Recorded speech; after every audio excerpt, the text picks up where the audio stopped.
An-nasu arba'atun rajulun atahullahu ilman wa malan fahuwa ya'malu bi'ilmihi fi malihi fayaqulu rajulun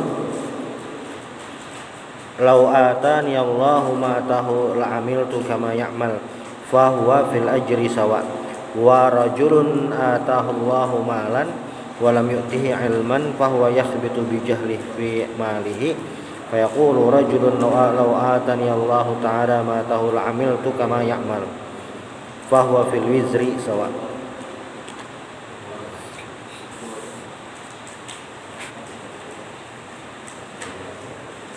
Qala al-musannif, ini sambungan daripada pembahasan di pekan lalu tentang masalah niat. Niat itu adalah bagian yang paling penting, syai'un muhimmun fi al-ibadah. Nah, ini ada sebuah riwayat dari Imam Ibnu Majah. Manusia itu ada empat tipe. Tipe yang pertama adalah seseorang yang dia atahullahu ilman wa malan. Allah memberikan kepadanya ilmu dan harta. Fahuwa ya'malu bi'ilmihi fi malihi, dan dia melakukan sesuatu, maksudnya memperlakukan hartanya, menghabiskan uangnya ini sesuai ilmu yang dia ketahui.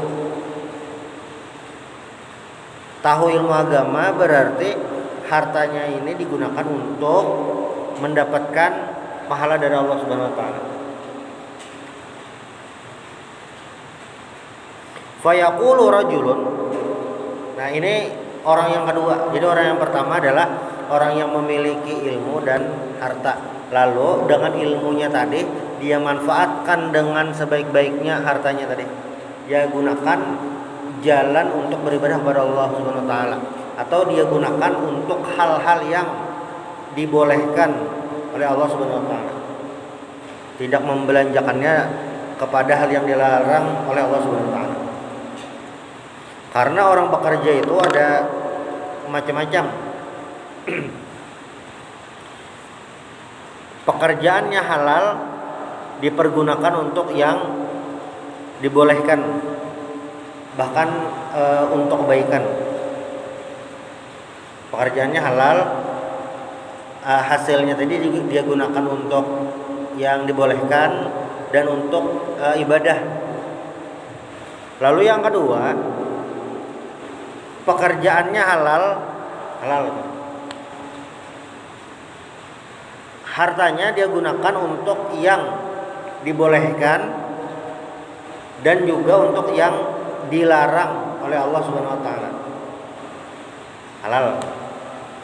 Namun ini dosa di mana? Dosa di memakai uang, memakai duit kepada yang bukan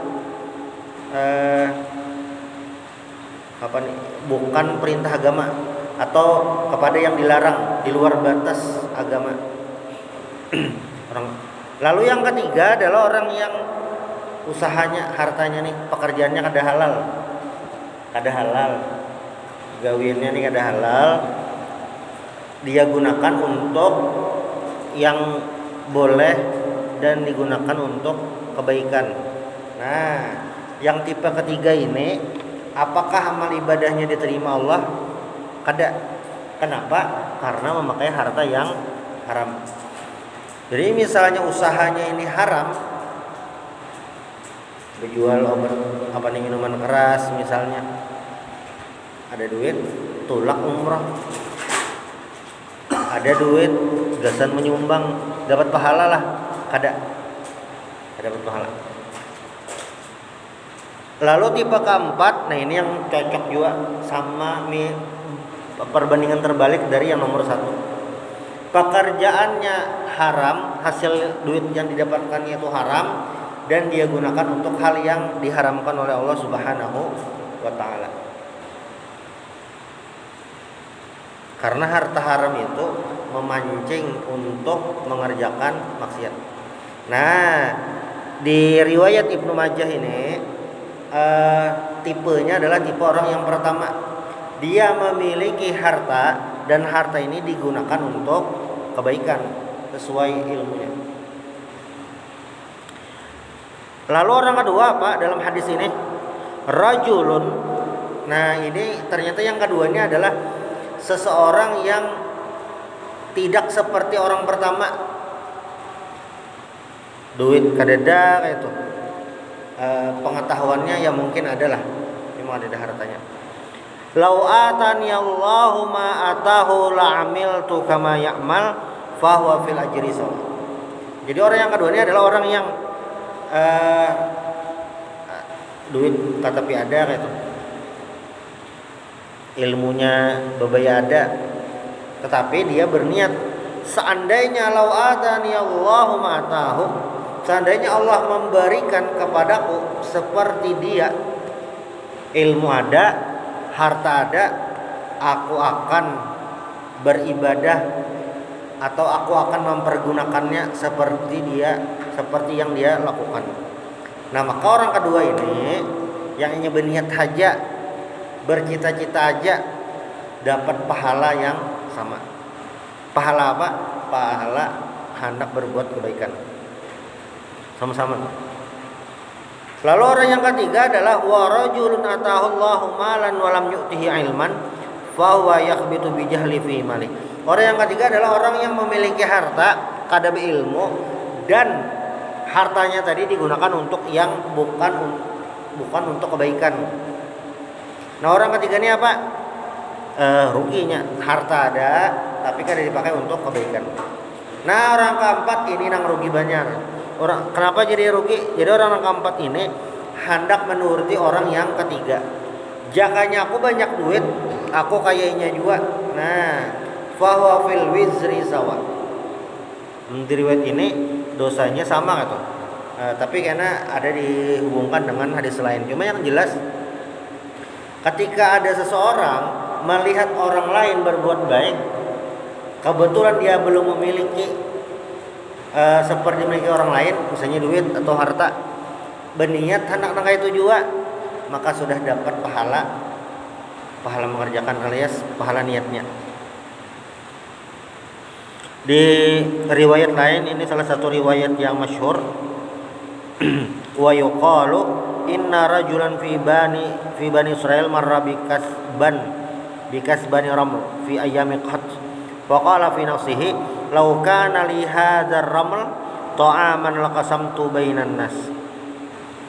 Jadi di masa lalu dahulu zaman bahari, waktu masa Bani Israil. Jadi ada masa di mana di muka bumi ini orang-orang yang beriman kepada Allah atau kelompok-kelompok atau masyarakat-masyarakat banyak diutus nabi di sana adalah orang-orang Bani Israil. Ada masanya yang banyak nabi-nabi itu di Bani Israil. Jadi orang Bani Israil itu dalam beberapa masa mereka adalah orang yang terpilih, dikirim utusan Allah Subhanahu wa taala. Lanjut sambung. Mulai zaman Nabi Musa, sambungnya lagi. Ini kan Bani Israil ini dari keturunan Nabi Yakub. Anak Nabi Yakub, nah itu menurunkan Bani Israil. Jadi di masa dahulu, ini di masa Bani Israil, jadi nabinya ada terus. Memang kada sebaratan nabi wajib kita ketahui, hanya ada beberapa. Nah, Nabi Isa itu Bani Israil. Nabi Isa itu Bani Israil. Nabi Isa Bani Israil.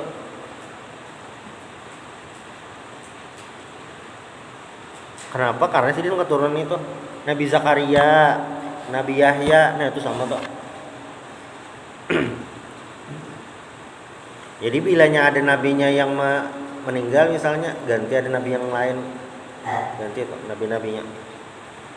Jadi di masa itu dahulu itu ada seorang laki-laki pas lewat di apa ya, kayak tumpukan pasir, kayak padang pasir kayak itu, melihat laki-laki tadi tumpukan pasir.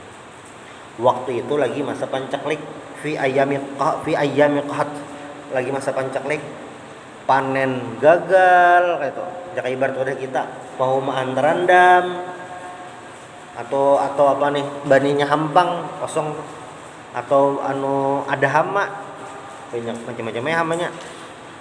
Ini lagi masa pancaklik.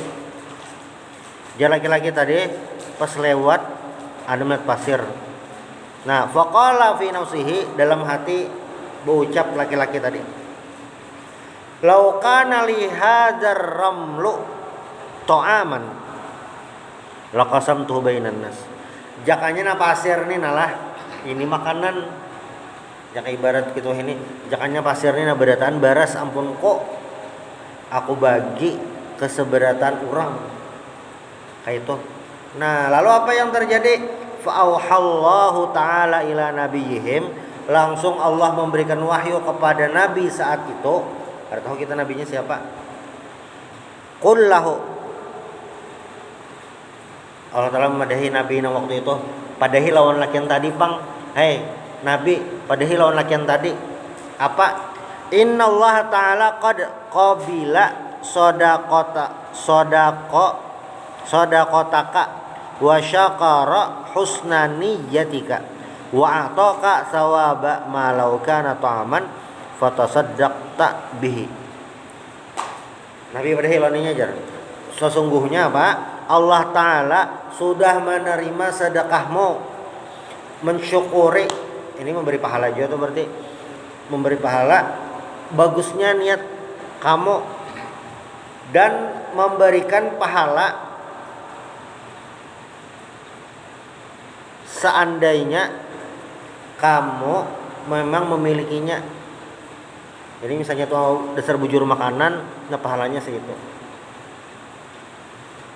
Nang model kayak ini kada soalnya yang waktu kisah masyhur juga riwayatnya, PSK pelacur kehausan zaman Bani Israel ini juga zaman bahari kehausan, ada sumur, mencibok sumur, minum, tuntung minum, ada anjing. Nah, ulung ada tetamu bang lah, kayak apa syariat Bani Israel tuh tentang anjing bahari itu. Amun waktu Ashabul Kahfi, anjing tuh jadi hewan peliharaan bang. Nah, kada tahu yang muter-muter dahulu, karena syariat tuh bisa beda-beda, bisa kada sama. Di kita mazhab Syafi'i, anjing itu najis.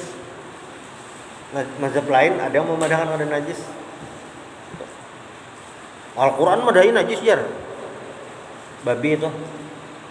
Al-Quran itu babi. Kayak apa jar amun khilaf?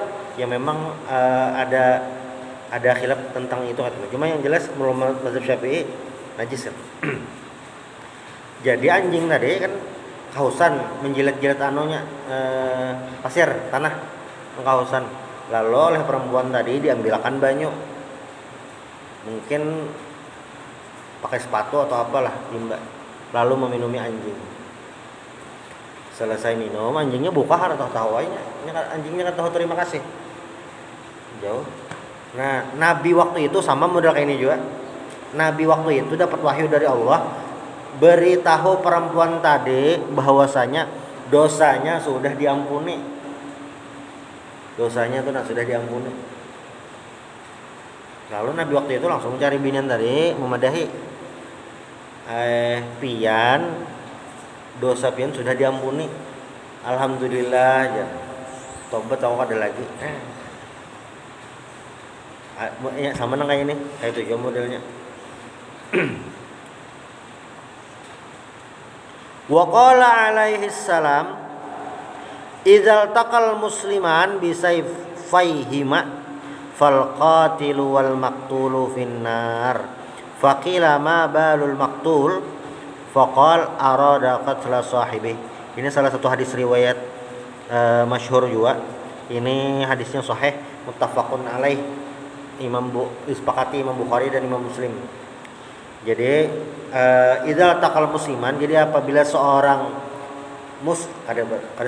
apabila bertemu dua orang muslim, berdua nih bertemu, bisa ifsaihima, dengan pedang mereka, artinya hendak pembunuhan, sama-sama belading hendak membunuh, bakalahe berdua hendak membunuh. Amun banyak bang samalah, sama itu berarti tawuran masing-masing belading samalah, sama. Ini berdua gin masuk dah. Ujar Nabi, bila dua orang muslim, ini redaksinya pakai muslim lah, seorang muslim bertemu sama-sama membawa saif, itu pedang bang sebujurannya. Mudah kita istilahnya parang lah. Bakalahe dasar bakalahe itu. Apa ujar Nabi? Fal qatilu, nang membunuh, wal maqtulu finnar, dan yang terbunuh di neraka. Sahabat ini bingung. Amunnya yang al qatil nang membunuh itu ke neraka masuk akal aja, karena ini membunuh. Tapi al maqtul itu emang apa nah? Yang terbunuh ini kasihannya bangnya. Faqila ma balul maqtul, nang terbunuh ini bang ya apa kasihannya nya? Maka terbunuh masuk neraka pulang. Nah, lalu jar Nabi apa? Arada qatla sahibihi. Nah, nang terbunuh ini sejujurnya ini hendak membunuh juga. Kebetulan ini terdudi, kebetulan ini kalah. Jadi sama-sama dasar niat hendak membunuh. Dalam riwayat lain apa? Innahu kana harisan ala qatli sahibihi. Inya itu memang berambisi untuk membunuh saudaranya itu juga. Ini tentang niat tadi. Niat artinya niat ini bisa mempengaruhi suatu keadaan. Jadi jangan kalau saat ini atau selama ini kita menganggap niat itu sekedar menghiasi amal ibadah, sekedar tanda start kita memulai ibadah, ternyata niat ini bisa mempengaruhi kualitas suatu perbuatan. Nih hadisnya al-qatilu wal maqtulu finnar, yang membunuh lawan terbunuh masuk neraka. Kenapa kayak itu? Karena sama-sama berambisi untuk membunuh. Nah, ini beberapa riwayat tentang niat. Ada riwayat lain, man tazawwaja imra'atan ala sadaqin wa huwa la yanwi adahu fa huwa zanin, wa man adana dainan wa huwa la yanwi qada'ahu fa huwa sariq. Faslun haqiqatun niyati hiya al-iradatu al-ba'itsah lil qudratil munba'itsah 'anil ma'rifah. Nah, niat ini ada 3 macam. Maksudnya anna jami'al a'mal la tasihhu illa biqudratin wa iradatin wa ilmin. Jadi amal ibadah itu, pekerjaan atau aktivitas ibadah itu ada 3 macam yang menunjang. 1 qudrah, kemampuan. Yang kedua iradah, keinginan. Yang ketiga adalah ilmu. Nih. Nah, selanjutnya idza hasalal amalu bi ba'itsin niyyah fan niyatu wal amalu bihima tamamul ibadah. Jadi apabila suatu amal, aktivitas ibadah bi ba'itsin niyyah muncul atau dilakukan, itu memang dengan niat yang baik, yang pas, fan niyatu wal amalu bihima tamamul ibadah, maka ibadah itu jadi sempurna. Misalnya sembahyang, fan niyatu ahadu juz'ai al ibadah lakinnaha khairul juz'ain. Kita ini sembahyang, tadi sembahyang maghrib, kayaknya sembahyang isya. Ujar Imam Ghazali di bab ini, ibadah, misalnya kita ambil tadi sembahyang ini ibadah. Nah, Kalaunya dibagi dua, dijadikan dua sisi, maka sembahyang ini sisinya lah, satu sisi adalah niat, yang satu sisi adalah aktivitas ibadahnya. Bahasa Banjarnya tuh jungkang ruwat ibadahnya tuh, nah tumbang tumbaliknya. Dia ada dua macam. Niatnya itu satu sisi, lalu yang kedua jungkang ruwatnya, naik turunnya tadi. Itu adalah ibadah. Kan ada dua bagian nih. Ada dua bagian. Niat lawan gawiannya. Jadi Imam Ghazali apa? Lakinnaha khairul juz'ain. Tapi di antara dua ini adalah yang terbaik itu nang mana? Gawiannya kan niatnya. Sakalinya nang niatnya itu. Niatnya itu yang terbaik. Kenapa jadi nang kayak itu? Nah, li'annal a'mala bil jawarihi laisat muradatan illa li ta'thiriha fil qalbi liyamila ilal khair wa yanfar 'anil syarr fayatafarraghu lil fikri wa dzikri al mausulaini li ilahu ilal uns wal ma'rifah alladaini huma sababu sa'adatihi fil akhirah. Kenapa gerang jadi niat itu?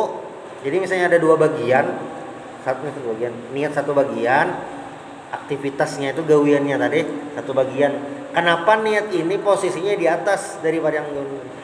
Karena ibadah itu intinya adalah ketundukan hati kepada Allah Subhanahu wa taala. Nah, itu muncul daripada niat. Jadi istilahnya tuh fokus. Jadi dalam beribadah itu ada fokus, ada perasaan di mana aktivitas ini merupakan bukti tunduk kepada Allah Subhanahu wa taala. Nah, dari situ penyebab ibadah itu bisa diterima karena dari niat yang tulus tadi. Bilanya niatnya ini kada beres, niatnya ini bebarang aja, ya sembahyang itu jadi aktivitas rutin biasa itu, kosong kada diisi. Berpahala aja lah jar. Amun berpahala atau kada tahu bang, karena ada faktor-faktor lain. Cuma bilanya pertanyaan fikih, sah jalah sembahyangnya selama syarat dan rukunnya dilakukan, sembahyangnya sah aja. Cuma substansi isi atau efek daripada ibadah tadi bisa jadi kosong, kayak sekedar menggawi aja hasilnya ada. Nah, ini bisa juga yang menyebabkan sholat seseorang ini siapa aja belum menjadi tanha anil fahsya'i wal munkar. Karena sholat itu dalam Al-Quran disebutkan inna sholata kanat ayat. Sembahyang itu apa? Tanha anil fahsya'i wal munkar. Sholat itu mencegah al-fahsya. Fahsya itu perbuatan keji, wal munkar perbuatan mungkar. Kenapa ada orang sembahyang aja masih cuma maksiat tetap jalan, STMJ sholat terus maksiat jalan? Kenapa? Bisa jadi nangkanya ini. Jadi sembahyang itu sekedar aktivitas rutin. Cuma pulanglah masih bagus bang sembahyang. Karena apa? Karena sudah menggugurkan kewajiban sebagai seorang hamba. Oh, apa sembahyang mau yuhi aja. Niatnya kada hadir juga aja. Kada kayak itu. Jadi bilanya sudah sembahyang sudah bagus. Kenapa? Karena sudah menggugurkan kewajiban. Malah salah ada orang yang niat belum beres lagi nih, hati masih kada karuan karena jadi dulu sembahyang. Nah, ini salah. Kenapa? Karena kadang-kala orang sampai ke posisi niat itu beres saat belum sembahyang. Jadi harus digawi dulu ibadahnya. Biar kawa. Jangan dikira Abu Sufyan langsung masuk Islam, langsung totalitas. Ada perlu beberapa waktu. Orang-orang Mekah ketika Fathu Makkah itu kan mereka masuk Islam. Cuma Nabi Muhammad SAW mengajarkan kita strategi untuk mengikat mereka. Apa strateginya? Waktu perang Hunain, jadi Fatu Mekah nih, Fatu Mekah. Sekitar kan pasukannya itu ada 10.000 total dari Madinah itu sampai ke Mekah. Sampai di Mekah, orang Mekah masuk Islam, lalu berangkat lagi perang Hunain. Jadi ada 2 imbah Fatu Mekah itu, ada perang Hunain, penaklukan kota Taif. Nah, dari Mekah itu keluar dari kota Mekah itu ya menuju perang Hunain lah. Itu orangnya kurang lebih 12.000. Jadi ada 2.000 mungkin tambahan pasukan. Nah, orang-orang yang Mekah, Quraisy itu kan umpat nih perang Hunain. Nabi ini sudah membaca situasi. Mereka ini posisinya apa? Mu'allaf, hanyar masuk Islam. Makanya waktu pembagian harta ghanimah, orang-orang Mekah ini, Quraisy Mekah nih, dapatnya banyak benar. Jadi waktu perang Hunain itu harta ghanimah banyak, dapat banyak. Orang-orang Mekah dapat harta ghanimah banyak. Buhan Ansor, Lucong ada dapat. Itu yang Buhan Ansor kan sempat bertakun Nabi, Nabi kan ada dapat kami. Tuntung berbagi, jak ibarat tuntung acara, bagi duit, dapat duit, ini mah ada dapat. Ibarat tuntung sarwan tuh, nang ini disangui, ini maka disangui. Makanan kada disangui ini nancak membantu di rumah. Nah, model kayak itu. Orang Ansor tuh kayak itu bertakun Nabi. Nabi sih kami kada dapat apa-apa. Ada riwayat lain memadahkan memprotes. Langsung kan Nabi memadahkan, ujar Nabi Madinah Ansor, wahai orang Ansor, apakah kalian, ini pilihannya, kalian mau aku pulang ke Madinah ikut bersama kalian tapi tidak membawa harta, atau kalian membawa harta aku tinggal di Mekah? Kada gini Nabi ya, kada aja, biar aja kami kada membawa apa-apa, biar aja kami kada membawa harta, asal pian umpat bulik ke Madinah. Jadi orang-orang Mekah tuh untuk mengikat mereka dengan apa? Nabi banyakin memberi harta ghanimah. Ada yang dapat unta berapa ikung, ada yang dapat emas berapa gram, banyak. Juling itu banyak pembesar-pembesar. Dan ternyata itu ini tentang pengarangnya nih. Totalitas dalam beragama tuh. Nah, jadi memang pengarangnya nih, secara tampilan itu bisa dipermak lah supaya kelihatan Islam itu, tapi niat hati totalitas dalam beribadah, nah ini kadang awal. Dan Nabi sudah mengantisipasi itu. Pertama nih waktu perang Hunain sudah, lalu waktu Nabi meninggal itu orang-orang Mekah itu parak murtad pulang. Berarti kan Nabi kuat lah. Iya. Maka jar melihat Nabi, iya. Maka haji lawan Nabi, iya. Tapi masalahnya manusia itu dasar kayak itu. Nah, tapi Allah sudah mempersiapkan skenario terbaik. Kenapa di Mekah itu ada ngarannya Suhail bin Amr. Sidin ini termasuk tokoh di Mekah, sesepuh di kota Mekah. Suhail bin Amr. Sidin ini yang turun waktu Sulh Hudaybiyah, perjanjian Hudaybiyah.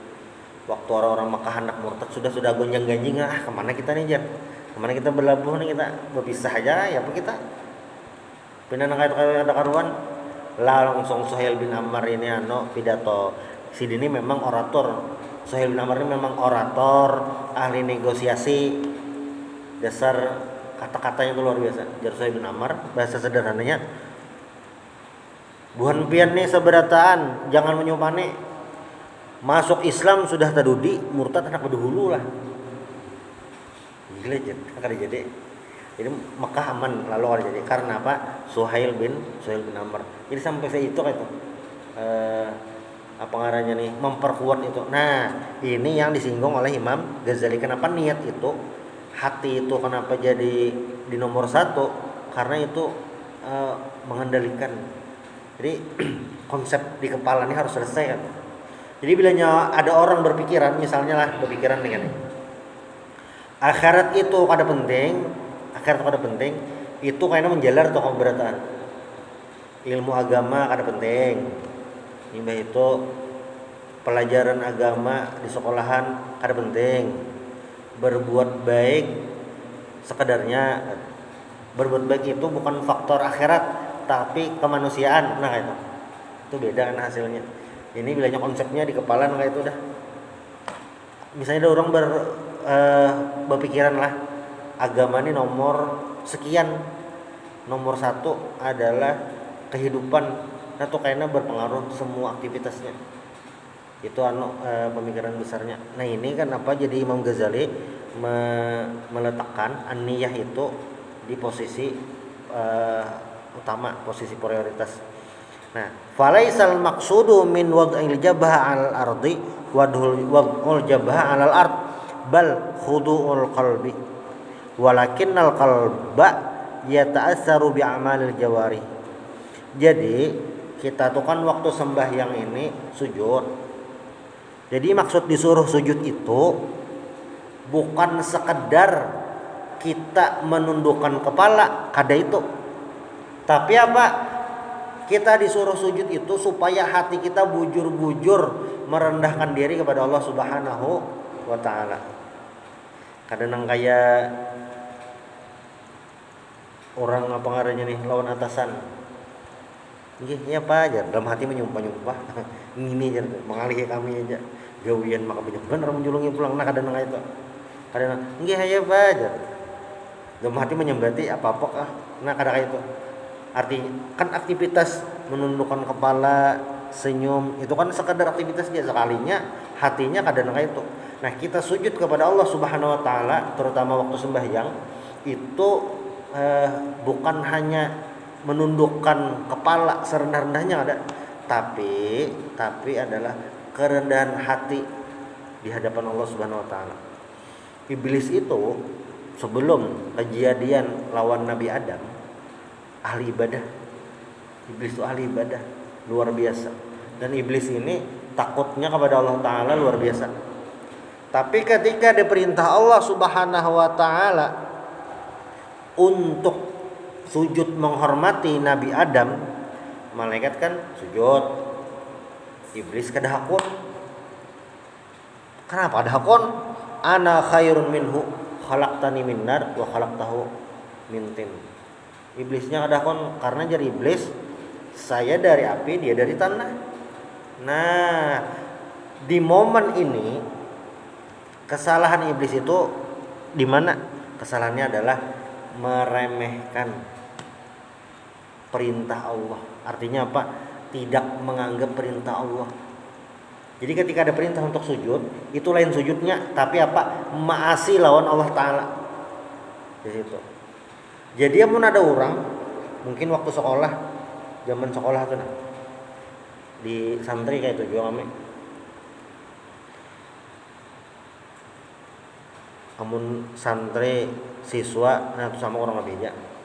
Amun nakalnya tuh masih nakal-nakal yang kada sampai melawan guru. Itu keberkahan hidup masih ada lagi. Kada sampai melawan guru. Jadi banyak kawan-kawan ulun itu waktu santri memang waktu di pondok tuh nakal orangnya, rancak melanggar peraturan. Cuma lawan ustadz tuh nah, lawan guru tunduk, masih takutan, masih menghormati. Ini nangka ini nalah, misalnya jar ustadz turun sekolah, kada turunnya guring dia selama.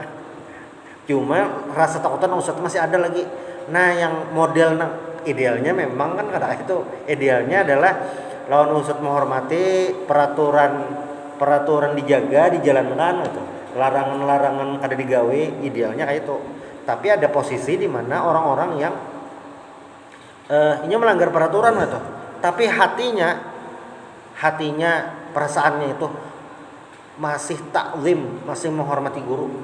Nah, yang nang kaya ini masih mendapatkan keberkahan ilmu itu masih ada lagi. Tapi orang-orang yang tidak menganggap penting, meremehkan posisi guru ini dalam hati, kada ada tolak ukurnya. Nah orang-orang yang kayak ini keberkahan ilmunya hilang, ada. Ini yang bahaya sebujurannya. Jadi misalnya ada santri atau siswa secara akademik, amun bahasa pendidikan tuh kognitifnya sakit bener, hari pintar orangnya, dilajarin yang ini hari ini bisa, isuk kadinget lagi. Kemampuan akademik itu rendah bener itu. Tapi orangnya ini pasian manuja. Nah itu keberkahan ilmu tuh ada, walaupun kada instan, kada langsung kayaknya ada keberkahan. Nah ini yang dimaksud dalam pembahasan niat. Jadi ketika niat itu kita sudah lurus, sudah pas, ibadah itu jadi terarah. Dan ketika ada orang yang niatnya sudah beres, maka itu akan terjaga dari apa? Dari yang namanya riya, dari yang namanya sum'ah, dari yang namanya ujub. Karena apa? Niatnya sudah lurus. Itu contoh pertama tadi, sujud. Lalu yang kedua, walaisal maqsudu minaz zakati izalatul milk. Jadi maksud zakat itu utamanya itu bukan menghilangkan status kepemilikan. Kan misalnya kayak ini, orang ada bisi duit 1 miliar, itu zakatnya 2,5%, 25 juta. Wajib tuh membayar 25 juta gesan zakat. Nah, maksud zakat itu, inti dari zakat itu bukan menghilangkan kepemilikan yang 25 juta tuh ada. Asalnya kan si A ini bisi duit 1 miliar, berarti 2,5%-nya 25 juta. Maka 25 juta itu kan harus dikeluarkan untuk bayar zakat. Artinya secara otomatis si A ini tidak lagi memiliki 25 juta tadi. Kepemilikannya hilang karena apa? Dikeluarkan untuk zakat. Nah, maksud zakat itu lain itu sebujurannya. Lalu apa yang sebujurannya? Bal izalatu radhilatil bukhul wa huwa qat'u alamatil qalbi minal mal. Nah, sebujurannya maksud zakat itu adalah menghilangkan sifat buruk yang namanya bakhil. Jadi zakat itu melatih kita supaya kada bakhil, memaksa kita supaya tidak bakhil, kada engken. Dan itu juga zakat itu adalah qat'u alamatil qalbi minal mal, untuk memutus perasaan hati terhadap harta. Jadi Allah Ta'ala itu dengan zakat itu kan hukumnya wajib, memaksa kita, Allah Ta'ala memaksa kita supaya kita tidak ada perasaan lawan harta. Kada ada apa ngarannya nih, kada merasa ini hartaku hasil usahaku gitu. Maka orang lain kada boleh lawan hartaku, kada itu benar gitu. Nah, ini kelihatan apa ngarannya nih, penerapannya yang alaqatul qalbi minal mal tuh deh, hubungan hati dengan harta itu apa ngarannya nih bisa dikendalikan kayak digawi sahabat. Jadi sahabat Nabi itu ada ngarannya Mus'ab bin Umair. Mus'ab bin Umair ini di masa jahiliyah atau di masa beliau belum masuk Islam memiliki harta yang luar biasa, dari keluarga yang memiliki keluarga menengah ke atas lah, anak sultan. Lalu si Mus'ab bin Umair ini masuk Islam, asyhadu an la ilaha illallah wa asyhadu anna muhammadar rasulullah. Setelah sidin masuk Islam, ibunda beliau ini marah, sarik. Oh jangan, kenapa jadi masuk Islam? Disariki, disuruh publik agama yang lawas, dahakon. Nah sampai puncaknya apa? Oleh ibunya tidak diakui lagi sebagai keluarga, dan apa? Semua harta dicabut, jadi kayak dikeluarkan dari kartu keluarga Mus'ab bin Umair. Lalu apa yang terjadi? Sidin ya jadi miskin, ada bapak, ada siapa bapak. Bahkan Mus'ab bin Umair ini kan meninggal waktu perang Uhud. Di riwayat itu disebutkan saking ibaratnya kada berduitnya tuh nah. Musab ini saking sakitnya kehidupan sidin. Kain penutup kan imbah perang tuh kan meninggal. Kan dikubur pakai kain atau baju nang ada aja, nya kada dimandiakan. Disembayangkan. Orang mati syahid ini disembayangkan, tapi kada dikabani, kada dimandi, kada dikapani. Jadi baju itu jadi saksi. Nah, Mus'ab bin Umair ini kain penutup awak sidin hendak benar ditarik ke bawah, di atas kelihatan, ditarik ke atas, di bawah kelihatan. Saking sakit benar nih duit sampai kayak itu. Ini apa bisa kawa? Nah, karena alaqatul qalbi sidin minal mal tadi itu sudah kausin mengendalikan. Sama kayak kasus Suhaib bin Sinan Ar-Rumi. Sidin ini kan datang ke Mekah itu, Sidin itu merantau. Sesuai ngaran Sidin Suhaib bin Sinan Ar-Rumi, orang Romawi. Jadi Sidin lain orang Quraisy. Ke Mekah ini nol, merantau bang, merantau ke Mekah nol, kada bisa apa-apa. Sekalinya di Mekah ini berusaha berhasil, berduit, sugih. Suhaib ini berapa datang di Mekah, hebat nih, termasuk hebat. Waktu hijrah, anak hijrah itu, Sidin ini dihadang oleh ada beberapa Quraisy lah, orang Quraisy. Jangan keluar kota Mekah. Kamu kasih ini kada ada bisa apa-apa. Wah, ini berduit banyak benar. Maka hendak membawa duit keluar lah itu. Maka apa ngarannya nih, hendak mangkuti harta lah. Lalu jar Suhaibnya nang kayak ini jikin.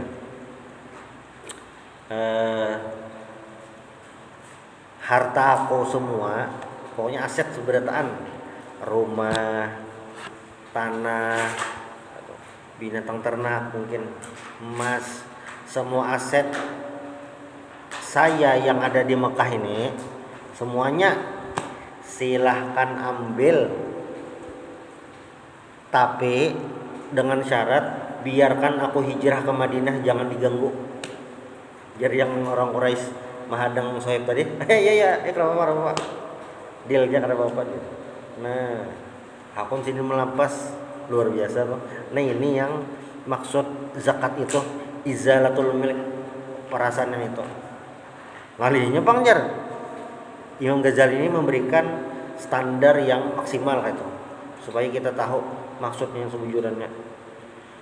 Misalnya ada orang ini mengeluarkan zakat, tapi hati ini pindah berat benar itu, pindah ngalih benar. Kayak apanya zakatnya? Ada masalah. Yang penting syarat ketentuan sudah ditunaikan, kewajiban zakat itu sudah gugur, ada masalah. Adapun hatinya masih merasa kehilangan, masih apa, ada apa-apa, itu yang terus dilatih. Kadang menunggu hati pina baik, pina perasaan nyaman, hanya beribadah kada. Kenapa ikam jarano? Wah, ini kada kelihatan lagi sembahyang di masjid. Rasa rasa banyak maksiat, wah ini jadi kada kayak itu.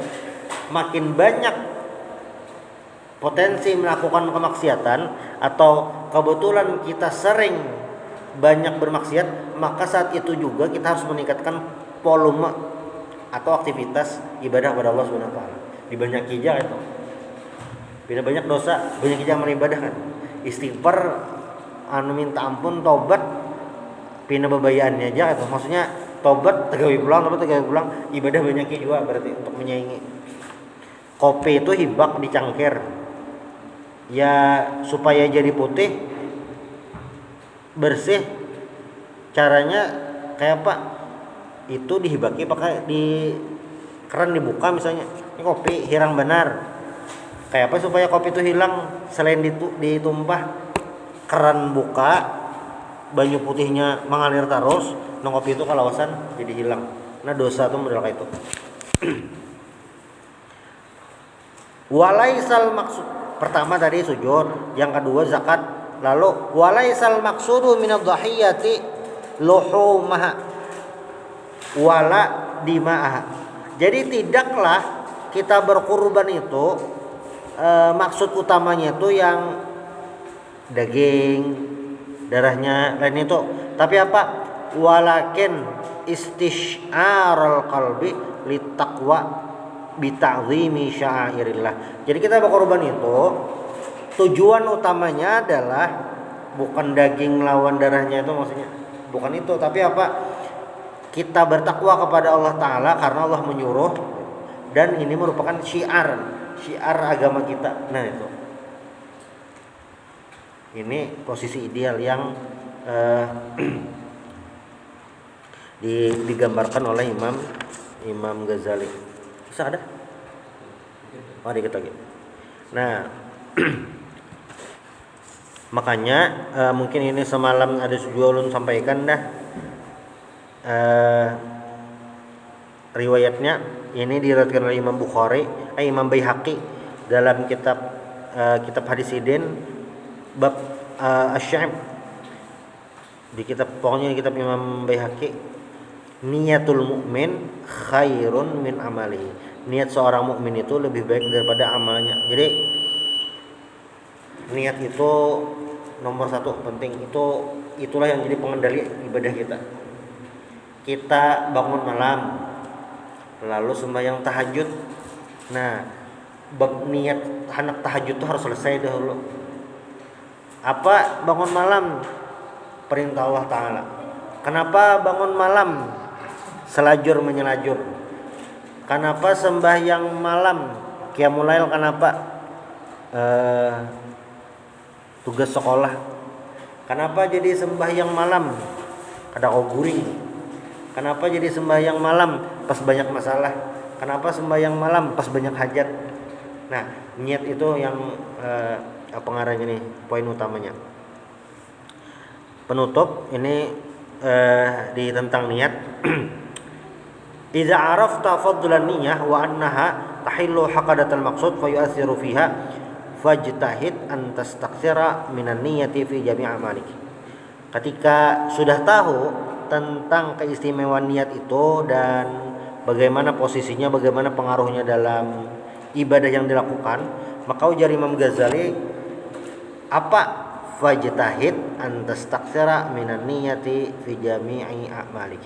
Maka perbanyaklah, bujur-bujur, banyaki apa? Niat dalam berbuat kebaikan. Maksudnya tuh kayak ini nah. Yang ini. Hatta tanwiya bi amalin wahidin niyatin katsirah. Niyatin katsiratan. Sampai jadi niat untuk beribadah banyak itu sebutnya. Niat untuk beribadah banyak barang aja belum tegawi lagi. Ya Allah, mudahan kawa mengkosi anak yatim 100 ikung. Itu niat orang aja ya Pak. Mudahan kawa rutin menyumbang gasan anak rumah yatim sebulan 200 juta. Nah, barang aja. Kada bisa nominal, terserah aja banyak niat baik. Itu yang pertama. Dan yang kedua adalah dalam satu amal ibadah yang kita gawe itu nah, banyakin niatnya. Satu amal ibadah. Misalnya apa? Bangun malam. Bangun malam niatnya jangan sebutin ya, banyakin. Lain niat yang waktu sembahyangnya ada, maksudnya niat kenapa bangun malamnya. Satu, kenapa bangun malam? Perintah Allah Ta'ala. Kenapa bangun malam? Mengumpati para sahabat. Mengumpati Nabi. Kenapa bangun malam? Sahabat bangun malam. Kenapa bangun malam? Ini adalah jalan para ulama. Kenapa bangun malam? Karena bangun malam ini rahmat Allah turun. Kenapa bangun malam? Supaya masuk dalam Al-Quran.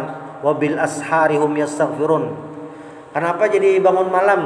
Karena malam ini adalah waktu-waktu mustajab, maka kita disuruh untuk berdoa di waktu mustajab ini. Kenapa bangun malam? Untuk kesehatan. Karena bilanya sehat, ini nyaman beribadah. Nah, banyak dalam suatu ibadah banyak niatnya. Jadi ada dua macam yang berhubungan lawan niat ini. Satu, niat ibadah dibanyaki, terserah nak ibadah apa aja. Lalu yang kedua, dalam satu ibadah itu niatnya dibanyaki. Itu bangun malam, itu tulak ke masjid banyak hija. Silaturahim wadah orang banyak hija. Nah ini salah satu strategi untuk apa? Untuk membanyaki pahala. Mungkin ada orang satu gawiannya sama tapi niatnya beda. Dan penutup ini kayak kejadian misalnya ada orang masuk masjid, si A masuk masjid, Allahu Akbar, sembahyang tahiyatul masjidnya, atau dia masuk masjid kebetulan sudah azan zuhur, niat sembahyang qobliyah zuhur, sudah itu aja. Si B sama 2 rakaat juga, si A 2 rakaat, cuma si A ini niatnya sembahyang qobliyah zuhur aja. Si B ini masuknya niatnya apa? 1 qobliyah zuhur, 2 tahiyatul masjid. Bahkan bila nyanyi belum wudu, niat juga sembahyang sunnah wudu.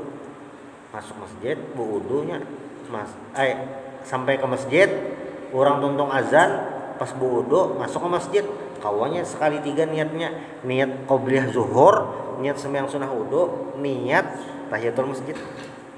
Sama-sama 2 rakaat nih, tapi nilainya beda. Kenapa? Karena nang seikung niatnya dibanyaki. Nah itu. Ini adalah salah satu strategi kayak apa pahala banyak tuh, dengan menggunakan niat. Nah, ini pentingnya niat. Itulah kenapa jadi niat ini Imam Nawawi meletakkan babnya di bagian pertama. Hadis yang pertama itu hadis innamal a'malu binniyat. Niatnya seperti apa? Pon? Oh yang sembahyang sunat tadi? Ya yang sembahyang sunat dua. Oh ya, kalau yang sembahyang sunat itu di double bahkan triple kada masalah. Ulama kada masalah. Amun yang wajib nih itu hanya khilaf di antara ulama. Kayak ini yang raja kita bahas soal kayak ini. Mengkodok puasa selajur puasa sunnah Syawal boleh atau kada? Nah itu khilaf di antara ulama, ada madahkan boleh dan kada. Tapi bilanya ibadah sunat digabung sunat ada masalah. Tadi kan sembahyang sunat kok. Iya. Kawa 3. Niatnya apa enggak? Apa jar sekali 3 kada apa-apa lah, kada apa-apa. Kada apa sekali 3.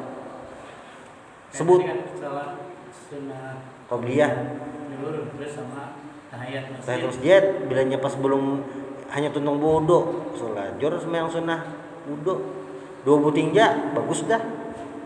Puasa bang sama lah, sama. Misalnya kita kebetulan puasa Senin, kebetulan ayamul bid, langsung niatnya 2 tuh.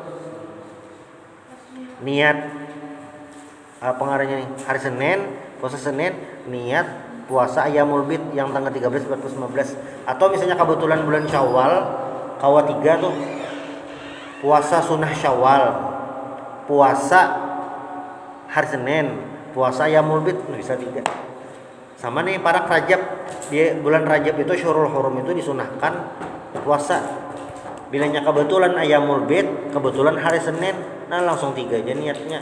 Niat hari Senin, niat ayamul bid, lawan niat puasa bulan haram, langsung 3. Itu awak.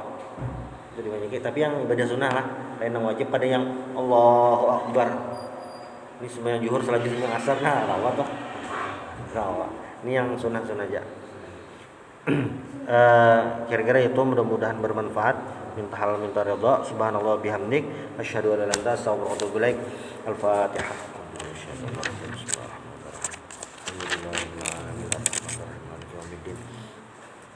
Iyyaka na'budu wa iyyaka nasta'in ihdinas siratal mustaqim. Shiratal ladzina an'amta 'alaihim